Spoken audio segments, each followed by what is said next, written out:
ದೃಷ್ಟಿ ನ್ಯೂಸ್ಗೆ ಸ್ವಾಗತ.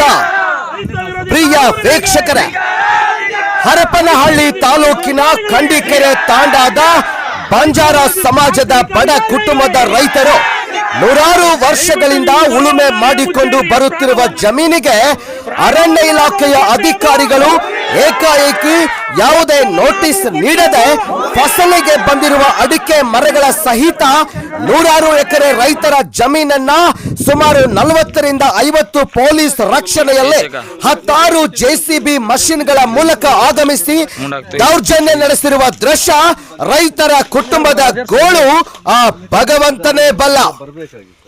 ಇಲ್ಲಿ ಪ್ರತಿಭಟನೆಗೆ ಅವಕಾಶವಿಲ್ಲ. ಯಾರಾದ್ರೂ ಈ ಬಡ ರೈತರ ಸಹಾಯಕ್ಕೆ ಆಗಮಿಸಿ ನ್ಯಾಯ ಕೊಡಿಸಿ.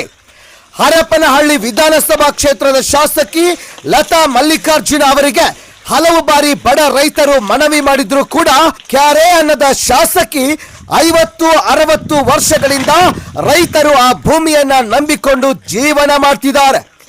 ಈಗಲಾದ್ರೂ ಸಂಬಂಧಪಟ್ಟ ರಾಜಕೀಯ ವ್ಯಕ್ತಿಗಳು, ಸ್ಥಳೀಯ ಮುಖಂಡರು ಆ ಬಡ ರೈತರಿಗೆ ಸಹಾಯದ ಹಸ್ತ ನೀಡುತ್ತಾರೋ ಅಥವಾ ಇಲ್ಲವೋ ಎನ್ನುವುದನ್ನ ಕಾಯ್ದು ನೋಡೋಣ. ವರ್ಷದಲ್ಲಿ 12 ತಿಂಗಳು, ಅದರಲ್ಲಿ 2 ತಿಂಗಳು ಮಾತ್ರ ಆ ಊರಲ್ಲಿ ರೈತರು ಇರ್ತಾರೆ. ಇನ್ನುಳಿದ 10 ತಿಂಗಳು ಚಿಕ್ಕಮಗಳೂರು, ಕಾಫಿ ಎಸ್ಟೇಟ್, ಉಡುಪಿ, ಮಲ್ಪೆ, ಗುಳೆ ಹೋಗುವಂತ ಪರಿಸ್ಥಿತಿ ರೈತರಿಗೆ ಇದೆ. ಹರಪನಹಳ್ಳಿ ರೈತರ ಗೋಳು ಕೇಳೋರು ಯಾರು?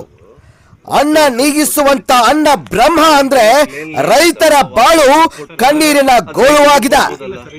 ಮುಂದಿನ ಸಂಚಿಕೆಯಲ್ಲಿ ಮತ್ತೆ ಸಿಗೋಣ. ನೋಡ್ತಾ ಇರಿ ದೃಷ್ಟಿ ನ್ಯೂಸ್. ವರದಿ ನಂದ್ಯಾ ನಾಯಕ್, ದೃಷ್ಟಿ ನ್ಯೂಸ್, ಹರಪನಹಳ್ಳಿ ಕಂಡಿಕೆರೆ ತಾಂಡ.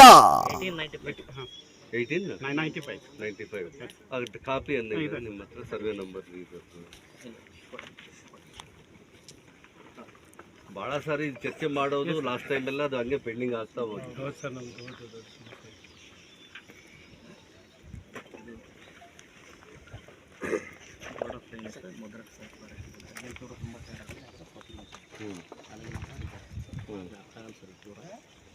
ಭಾಳ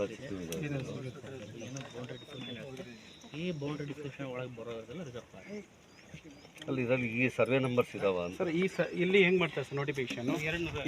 ಇದೆಲ್ಲ 702 ಸರ್ ಸರ್ವೆ ನಂಬರ್ ಇದು ಹೇಳಲ್ಲ ಸರ್ ಅವನು. ಇಲ್ಲಿ ಪಕ್ಕಕ್ಕೆ ಒಂದು 50 ಸರ್ವೆ ನಂಬರ್ ಸರ್. ಈ 50 ಸರ್ವೆ ನಂಬರ್ ಬೌಂಡ್ರಿ ಇಲ್ಲ ಇಲ್ಲಿ ಬರುತ್ತೆ sir. 40 survey number, 40 number boundary ಹಿಂಗೆ ಹೇಳ್ತಾ ಇದರಲ್ಲಿ ಸರ್ ಸುತ್ತಲೇ ಇರೋ ಬೌಂಡ್ರಿ ಸರ್ವೆ ನಂಬರ್ಸ್ ಹೇಳ್ತಾನೆ ಸರ್. ಇದನ್ನ ಹೇಳಲ್ಲ ಸರ್ ಅವನು. ಇದನ್ನ ಬಿಟ್ಟು ಮಧ್ಯದಲ್ಲಿ ಬರೋದು ರಿಸರ್ವ್ ಫಾರೆಸ್ಟ್ ಅಂತ ಹೇಳ್ತಾನೆ ಸರ್. ಅದೇ ಮೈಸೂರು ರಿಸರ್ವ್ ಫಾರೆಸ್ಟ್ ಎಲ್ಲಿ ಸರ್ ತಾವು ಹೇಳ್ದಂಗೆ ಇದೇ ರಿಸರ್ವ್, ಇದೇ 202 ಸರ್ ಇದನ್ನ ಹೇಳ್ತಾರೆ. ಮೈಸೂರಲ್ಲಿ ಹೆಂಗೆ ಹೇಳ್ತಾರೆ ಸರ್, ಮದ್ರಾಸಲ್ಲಿ ಈ ಥರ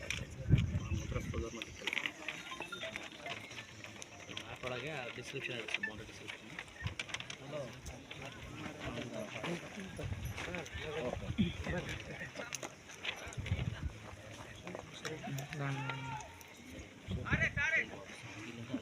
ಅದ್ರೊಳಗೆ ಹಾಕಿರುತ್ತೆ ಸರ್.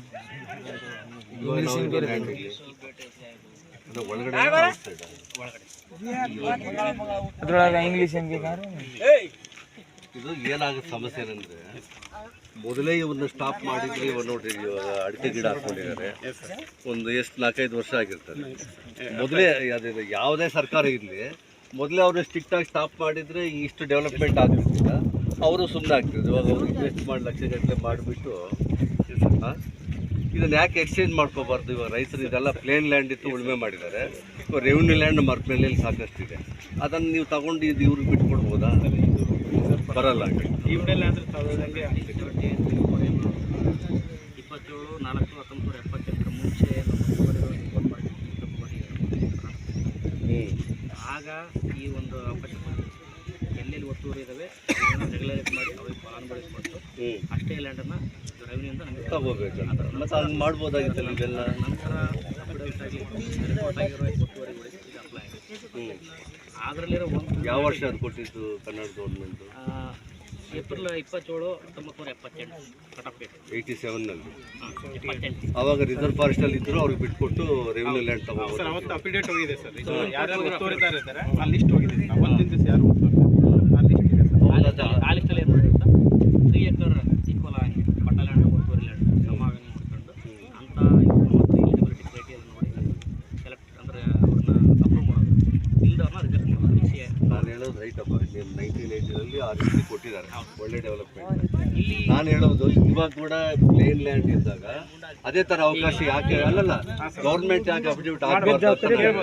ಇವಲ್ಲ ಸ್ಟೇಟ್ ಗೌರ್ಮೆಂಟು ಈ ರೀತಿ ಪ್ಲೇನ್ ಲ್ಯಾಂಡ್ ಇತ್ತು ರಿಸರ್ವ್ ಫಾರೆಸ್ಟಲ್ಲಿ ಸುಮಾರು 70-80 ವರ್ಷದಿಂದ ಅವ್ರು ಉಳುಮೆ ಮಾಡ್ಕೊತಾರೆ. ರೆವಿನ್ಯೂ ಲ್ಯಾಂಡ್ ಗೌರ್ಮೆಂಟ್ ಕೊಡ್ತದೆ, ಅಂತ ಆಲ್ಟರ್ನೇಟಿವ್ ಮಾಡ್ಬೋದಲ್ಲ, ಆ ಪ್ರಯತ್ನ ಮಾಡ್ಬೋದು. ಅದಕ್ಕೆ ಸ್ವಲ್ಪ ದಿನ ಅವಕಾಶ ಕೊಟ್ಟರೆ ಅವ್ರಿಗೆ ಯಾಕೆ ಗಿಡ ತೆಗೆಯೋದು ಅಂತ ನಾನು ಹೇಳೋದು.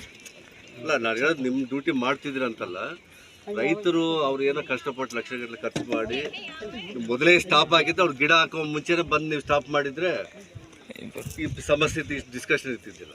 ಇವಾಗ ಗಿಡ ಹಾಕಿ ಬೆಳೆಸ್ಕೊಂಡಿದ್ದಾರೆ, ಇವಾಗ ಪ್ಲೇನ್ ಲ್ಯಾಂಡ್ ಇದೆ. ನಾವು ಇದ್ದಾಗ ಅವಕಾಶ ಇದೆ, ಹರಪನಹಳ್ಳಿಯಲ್ಲಿ ರೆವಿನ್ಯೂ ಲ್ಯಾಂಡು ಅವಕಾಶ ಇದೆ, ಇಲ್ಲಿ ಸಾಕಷ್ಟು ಇದೆ. ಇದ್ದಾಗ ಆಲ್ಟರ್ನೇಟಿವ್ ಮಾಡಿಕೊಂಡು ಅವ್ರಿಗೂ ಅನುಕೂಲ ಆಗ್ತದೆ, ನಿಮಗೂ ಅನುಕೂಲ ಆಗ್ತದಲ್ಲ ಅಂತ. ಫಾರೆಸ್ಟ್ಗೆ ಬೇಡ ಅಂತ ನಾನು ಹೇಳ್ತಾ ಇಲ್ಲ ಲ್ಯಾಂಡು. ಅಲ್ಲಿ ಇವಾಗ ಇದು ಪ್ಲೇನ್ ಲ್ಯಾಂಡ್ ಅಪ್ಪ, ನೀವು ಇಲ್ಲಿ ಡೆವಲಪ್ ಮಾಡಿ ಗಿಡ ಹಾಕಬೇಕು. ಅದೇ ನಿಮ್ಗೆ ರೆವಿನ್ಯೂ ಲ್ಯಾಂಡ್ ಕೊಟ್ಟರು ಕೂಡ ಅದೇ ಕೆಲಸ ಮಾಡ್ತೀರಿ, ಗಿಡ ತೆಗೆದು ಗಿಡ ಇಡ್ತೀರಿ. ಆ ಆಲ್ಟರ್ನೇಟಿವ್ ಯಾಕೆ ಅವ್ರಿಗೆ ಅವಕಾಶ ಕೊಡಬಾರ್ದು ರೈತರಿಗೆ ಅಂತ ನಂದು. ಹೌದು ಗೊತ್ತಪ್ಪ ನನಗೆ. ಅಲ್ಲ ಅಲ್ಲಿ ಪ್ರಯತ್ನ ಮಾಡೋಣ ಅಂತ, ಅಲ್ಲಿವರೆಗೂ ಸ್ವಲ್ಪ ಅವ್ರಿಗೆ ಅವಕಾಶ ಕೊಡ್ರಿ ಅಂತ ಹೇಳೋದು ನಾನು. ಬೌಂಡ್ರಿ ಅಲ್ಲಿ ಹೋಗುತ್ತೆ ಸರ್, ಬೌಂಡ್ರಿ ಅಲ್ಲಿ ಹೋಗುತ್ತೆ, ತೆಂಗಿನ ಮರ ಇದೆ ಸರ್, ಬೌಂಡ್ರಿ ಅಲ್ಲಿ ಹೋಗುತ್ತೆ ಇಲ್ಲಿವರೆಗೆ, ಇಲ್ಲಿಂದ ಹೊಡಿತೀವಿ ಸಾಧ್ಯ ಇದೆ ಸರ್, ಇಷ್ಟು ಬಿಟ್ಟಿದೆ ಇವು ಇಷ್ಟು ಬಿಟ್ಟಿದೆ ಇಲ್ಲಿಂದ ಏಕ ಬಿಟ್ಟಿದ್ದಾರೆ. ಮತ್ತು ಅವ್ರ ಪಟ್ಟಾನು ಇದೆ ಸರ್, ಪಟ್ಟ ಎಕ್ಸ್ಟ್ರಾ ಒತ್ತುವರಿ ಆಗಿದೆ ಸರ್, ಕಂಟಿನ್ಯೂ ಒಂದೊಂದು ಎಕರೆ ಹಿಂಗೆ ಬಿಟ್ಕೊಂಡು ಹೊಡ್ತಾ ಹೋಗ್ತಿದ್ವಿ ಸರ್. ಆ್ಯಕ್ಚುಲಿ ಸರ್ ನಾನು ಹಿಂಗೆ ಬಿಡುವು ಬರ್ತದೆ ನನ್ನ ಮೇಲೆ, ಯಾಕೆ ಎವಿಕ್ಷನ್ ಆರ್ಡರ್ ಎಲ್ಲ ಆಗಿದೆ ಸರ್. ಆರ್ಡರ್ ಆಗಿದೆ ಮತ್ತು ಇವರೇ ಕೆಲವು ಜನ ನೋಟಿಸ್ ನಮಗೂ ಕೂಡ ನನಗೆ ಬೇರೆ ಫಾರೆಸ್ಟ್ ಆಫೀಸರ್ಸ್ ಹೇಳಿದ್ರು ಸಿಟ್ಟು ಹಾಕಿದ್ದಾರೆ, ವಾಸ್ತವಾಂಶ ಏನು ರಿಪೋರ್ಟ್ ಕೊಡ್ತಾರೆ ಅದ್ರ ಮೇಲೆ ಡಿಸೈಡ್ ಆಗುತ್ತೆ ಅಂತ ಹೇಳಿದ್ರು.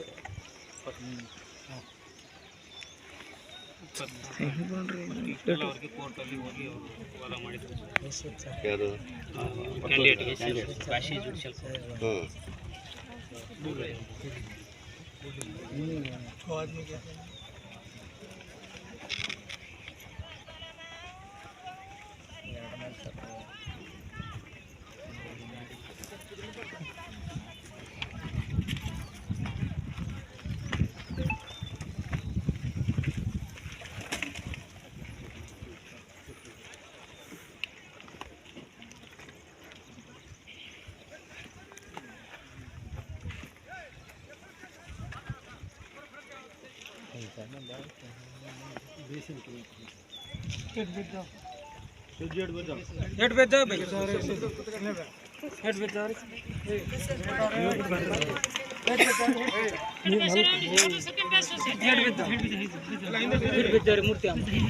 वाळ थोडं होड सर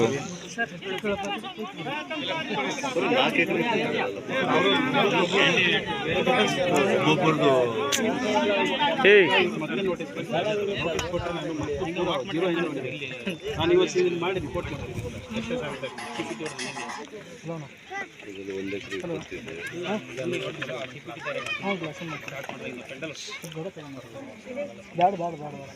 ಯಾವ ಮಾಡ್ತಿಲ್ಲ ಈಗ ಅದು ಅವ್ರಿಗೆ ನೋಟಿಸ್ ಕೊಟ್ಟರೆ ಸರ್, ಜೀರೋದಿಂದ ಇವತ್ತು ಬಿಟ್ಟರು 1 ವರ್ಷ ಆದಮೇಲೆ ಜೀರೋ ಮೇಲೆ ಯಾಕಂದರೆ ನಾವು ಸಬ್ಮಿಟ್ ಮಾಡಿರ್ತೀವಿ ಸುಪ್ರೀಂ ಕೋರ್ಟ್, ಮತ್ತು ಎನ್ವೈರನ್ಮೆಂಟ್ ಲಾಸಸ್ ಅವ್ರ ಮೇಲೆ ಹಾಕ್ಬೇಕಾಗುತ್ತೆ.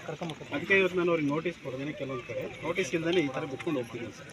ಅವರಾಗಿ ಕೆಲವರು ನೋಟಿಸ್ ಕೊಡ್ತಿದ್ರೆ ನಾನು ತುಂಬ ಲೇಟ್ ಮಾಡಿ ಕೊಡೋಕ್ಕೆ ಇಂಜರ್ ಲಾಸ್ಟಿಗೆ ಕೊಟ್ಟಿದ್ದೀನಿ ಸರ್. 182 ಅದೇನೋ ಮುಟ್ಟಿಲ್ಲ ಅಂತ ಹೇಳ್ತಾರೆ ಸರ್. ಏನಾಗಿದೆ ಸರ್, ಏನಾಗಿದೆ ಸರ್, ಅಲ್ಲಿ ಮಾಡ್ಕೊಳ್ಳಿಕ್ಕೆ ಅಲ್ಲ ಸರ್, 182 ಏನಾಗಿದೆ, ಖಂಡಿಕೆರೆಯರಿಗೆ ಅಷ್ಟಿಲ್ಲ ಸರ್. ಖಂಡಿಕೆರೆಯಲ್ಲಿ 7 ಜನ ಇದ್ದಾರೆ ಸರ್ ಅಷ್ಟೇ, ಮಿಕ್ಕಿದೆಲ್ಲ ಒಟ್ಲಳ್ಳಿ ಕಡಿತವ್ರು ಇದ್ದಾರೆ ಸರ್. ಆಮೇಲೆ ಅಲ್ಲಿ ನಾವು ಕೂಡ ಇವು ಉಳುಮೆ ಮಾಡ್ಕೊಂಡಿದ್ದೀವಿ. ನಮಗೆ ಮುನ್ನ ಸರ್ವೆ ಮಾಡಿ